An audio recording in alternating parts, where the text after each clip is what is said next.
Une interview hors du commun ce matin sur France Inter. Je pense que le mot limpide est le mot approprié. Le président de la République, il a montré, il a démontré qu'il avait entendu, qu'on avait entendu que oui, il y a une urgence économique et sociale. Vous avez entendu ou pas? Là, qu'on avait entendu, que le président avait entendu, qu'on avait entendu. Vous voulez entendre à nouveau la ministre qui veut qu'on entende que le président a entendu ou qu'on a entendu? Il a montré, il a démontré qu'il avait entendu, qu'on avait entendu. Alors on sent que beaucoup de choses s'entrechoquent dans la tête de la ministre. Pour en bénéficier, il faut deux raisons, il faut deux conditions. La première, c'est gagner entre 500 000 et 600 000 et 1500 euros. Il y a un certain nombre, il y a toute une série de pistes. Il y a beaucoup, il y a aussi, mais le plafond, enfin le déclenchement qui se faisait à 1200 euros. Moi, je vais vous dire ma conviction depuis 18 mois. Et au moment où vous vous dites, chouette, on va comprendre un truc.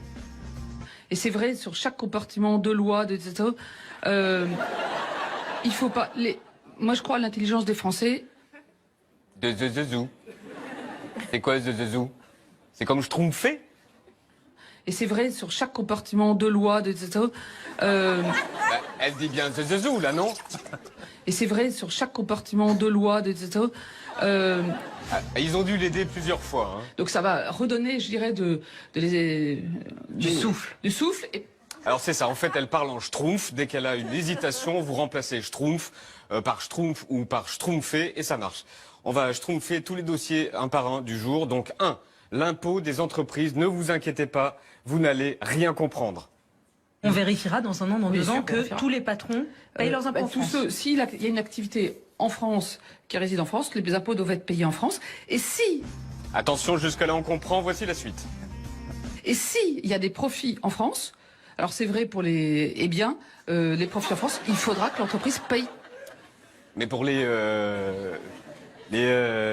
schtroumpfs qui tournent. 2, maintenant on va essayer de ne rien comprendre à l'ISF.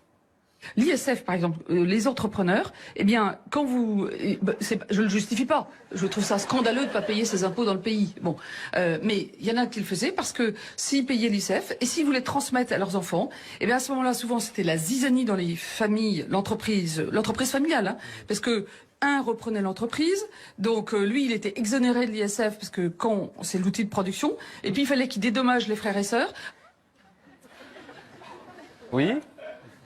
Les frères et sœurs, ils payaient l'ISF, alors soit ils ne payaient pas en France, soit ils payaient en France, mais du coup, on augmentait les dividendes, on pressurisait l'entreprise pour pouvoir le payer. Enfin, c'est de la vie réelle dont je vous parle. C'est bon?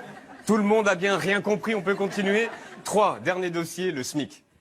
Je voudrais juste qu'on soit clair. Le SMIC aujourd'hui en France est de 1185 euros net environ. Il était de 1174 au 1er janvier, il passera à 1210. Le SMIC... On comprend pas. Léa Salamé la relance avec un exemple concret. Pour bien comprendre, si moi je suis au SMIC et mon mari gagne 200 euros de plus que moi, est-ce que je reçois les 100 euros? Vous recevez la prime d'activité, absolument. Par contre, si votre mari ou votre femme, un jour, c'est un homme ou je sais pas quoi, enfin, bref, vous m'avez compris. J'ai peur de la dame. Bon, je crois que cette interview sur France Inter était limpide. Aujourd'hui, je crois que ce qui est important, c'est que tous les Français comprennent ce qu'on est en train de faire. Les Français ont rien compris. On termine avec un message limpide. C'est la fraternité, c'est aussi ne pas laisser que des problèmes à nos successeurs, mais à nos enfants, à nos petits-enfants, de leur permettre le pied à l'étrier. C'est aussi ça, la solidarité. Bon, il manque des mots et c'est pas dans le bon ordre, mais c'est l'intention qui compte. Nous avons une presse qui ne cherche plus la vérité.